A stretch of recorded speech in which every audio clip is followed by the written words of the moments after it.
எல்லாருக்கும் வணக்கம். நம்ம பார்க்க போகிறது வாழ 2 அப்படின்ற படத்தை பற்றின ரிவ்யூ தான். இந்த படத்தில் வந்து மனுஷன் சும்மா பொழந்து கட்டிருக்காருங்க அந்த டேரக்டரு.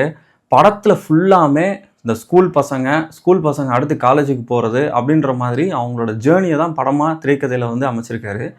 அதாவது நல்லா படிக்கிற பசங்க, வாழ்க்கையில் முன்னேறின பசங்க, அவங்கள பற்றிலாம் சொல்கிறதுக்கு என்ன இருக்குது சொல்லுங்கள். அவங்களாம் அவங்க வேலையை பார்த்துட்டு போயிட்டே இருப்பாங்க. ஆனால் இந்த தில்லுமுள்ளு பண்ணுற பசங்க, ஏதாவது சேட்டை பண்ணுறது, எடக்கு நட்டானா இருக்கிற பசங்களுக்குலாம் வாழ்க்கையில் அடுத்து என்னன்றதே அவங்களுக்கு தெரியாது. பெரிய சீரியஸ்னஸ்ஸே இருக்காது.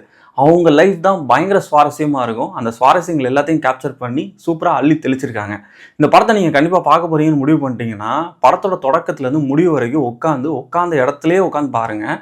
கண்டிப்பாக நீங்கள் வந்து இந்த மிக்சியில் கொஞ்சம் வேலை வந்துருச்சு, குக்கரில் கொஞ்சம் வேலை வந்துருச்சு, எனக்கு ஆஃபீஸ்லேருந்து ஃபோன் பண்ணிட்டாங்க அப்படின்லாம் டீவியேட்டே ஆகாமல் பார்த்தீங்கன்னா மட்டும்தான் அந்த படம் வந்து உங்களுக்கு நல்ல படமாக தெரியறதுக்கு வாய்ப்பு இருக்குது. மனுஷன் கடைசி ஒரு அரை மணி நேரம்லாம் பார்த்தீங்கன்னா சென்டிமெண்ட் சும்மா அள்ளி தெளிச்சிட்டாருங்க. எல்லாருக்குமே அழுக வரும், எல்லாருக்குமே அந்த ஃபீல் இருக்கும். ஆர்கானிக்காக அந்த ஃபீலை வந்து கொண்டு வந்திருக்காரு. கண்டிப்பாக உங்களுக்கு டைம் இருந்துச்சுன்னா ஒரு வாட்டி ட்ரை பண்ணி பாருங்கள். தேங்க்யூ.